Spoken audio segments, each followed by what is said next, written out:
Hello, I'm the Nostalgia Critic. I remember it so you don't have to. You know, Hollywood has a talent for taking symbols of our cherished childhood and smashing them into indescribable amounts of fecal matter, and nowhere is that more prominent than in the horrors of the Super Mario Bros. Movie.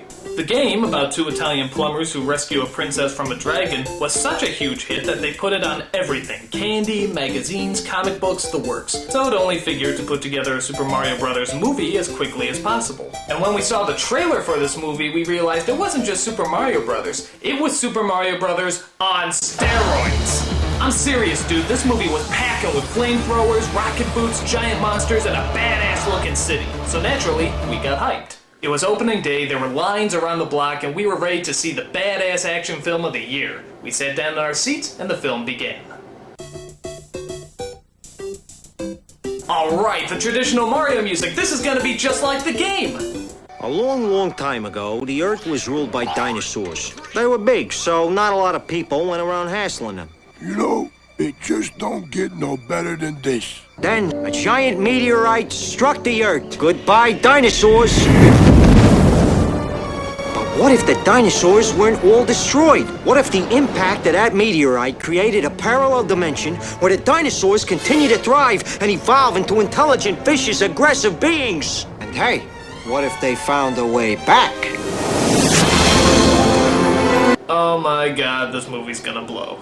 So let's see, what's wrong with this horse's ass of a movie? Well, for starters, the graphics in the game are actually better than the graphics in the opening, that's strike one. Koopa is a human being instead of a dragon, that's strike two. And two Italian plumbers are played by a British man and a Latino. And that's strike three. You know what the hell? 5 minutes into this movie already, it has 3 strikes against it. This is going to suck ass! Alright, so the film centers around a love story between Luigi and the only good-looking archaeologist in the entire world, Daisy. Their chemistry is about as awkward as Tom Cruise and, well, I guess anyone he's dated. I want to apologize right now in case when I start to get talking and I start to say things that sound really weird. Don't worry, Luigi. It's not you. It's just bad writing. Upon taking her out to dinner, we find out that the Mario brothers aren't even brothers at all. They're father and son. Mario here brought me up. But wait a minute, doesn't Mario specifically at one point say, Mario Brothers Plumbing? And isn't the title of the stinking movie? So wait, what are you trying to say? They're father and son and brothers? He's been my mother my whole life.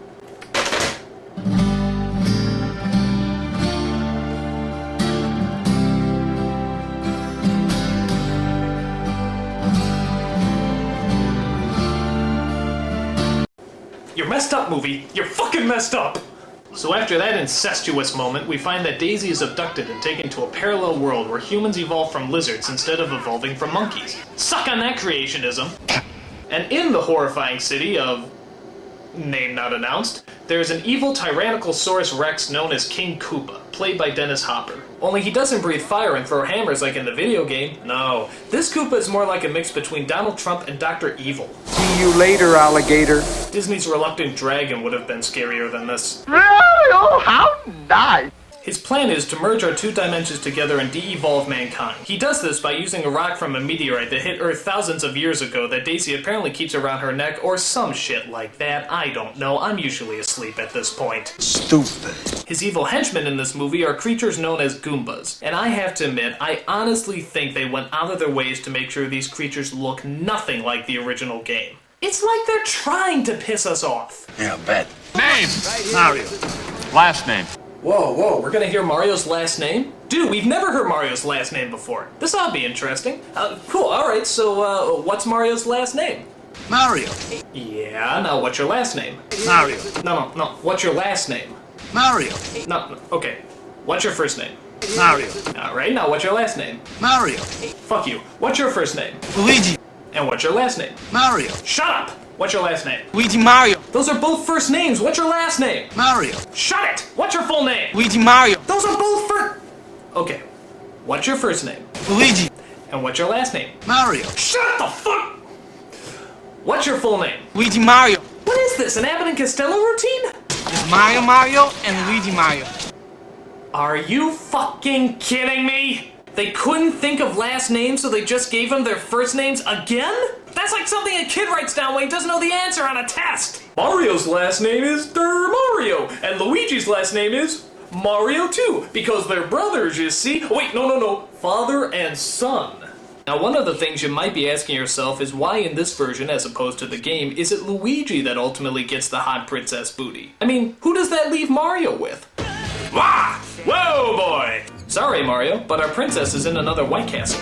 Unfortunately, the Duchess of Dairy Queen also has the rock and steals it from our heroes, which unfortunately means a lot of these shots. The only way to get it back is for Mario to use his balding Italian charm to seduce her, what some people will do for a role.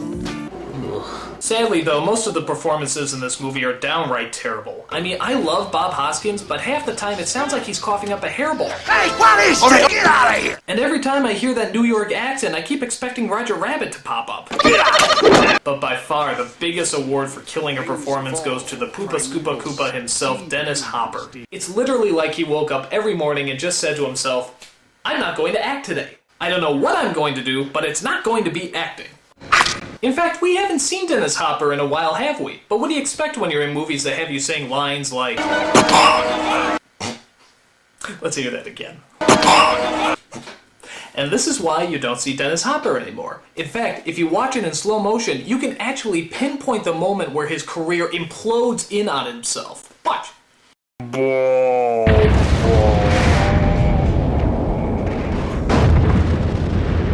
There is no other line in this movie that could destroy an actor's career so quickly. Monkey! Okay, maybe one other line. In fact, let's see those two back to back. Monkey! Monkey! Monkey! Monkey! Monkey! Monkey! Monkey! The only thing that's kind of cool about this movie is the way they teleport from one world to another. It's not a great effect, but it's pretty inventive when you consider it comes from a city covered in shrooms. Oh, shut up and say Bob-omb. So on top of the bad acting and the lame storyline, there's several lines of dialogue that are just entirely pointless. For example, there's a strange running joke where Koopa tries to order a pizza. I'd like the Koopa special. Pterodactyl tail on that? Yes. Dino, lizard, hold the mammal, no worms, and spicy. Okay, not funny. Prepare for destiny! Where's my pizza? Okay, still not funny. Sir, your pizza's here! Not now. Looks like I win. And altogether not funny. So the final conclusion we have to draw from this is, not funny plus not funny equals not fucking funny! I mean, do these people have to go back to film 101? If you want a joke to work, you need humor. Don't you know that? Jesus, I can't imagine this film getting any worse. I know this is gonna sound a little strange, but I want you to meet my father. Well, it's an honor to meet you, sir, and a pleasure. And I just want to thank you for all your help. Okay, I'm gonna wrap this up before I puke. The Mario Brothers get the rock back, stop the evil Koopa, turn him into a Muppet, and return back home. Daisy can't go because she has to figure out where she belongs and they have themselves a happy ending. Or do they? Luigi, Mario! What's wrong? You're never gonna believe this. I believe it. You do? I believe. And I'm not kidding, this is where it ends, on a fucking cliffhanger. Whoa, what's wrong? How does Mario know what's wrong? Why does Daisy have a flamethrower? Well, thank Heavenly Jesus, we'll never find out the answer to those questions. Super Mario Bros. Bob-ombed at the box office and thus never had a crappy Hollywood sequel. Word of advice, guys. Concentrate on botching up the first shitty-ass movie before you start thinking up ideas about how to fuck up the next one. Perhaps the biggest surprise of the movie is the fact that somebody actually wrote it. Not one, but 3 people actually played a part in putting this together. And would you believe that this movie actually had 2 directors? Because one director can't possibly make a film this bad alone. It takes 2, with concerted effort. But to their credit, could you imagine anyone else that could possibly direct a superior film? Monkey! It's got me there. I'm the Nostalgia Critic. I remember it so you don't have to.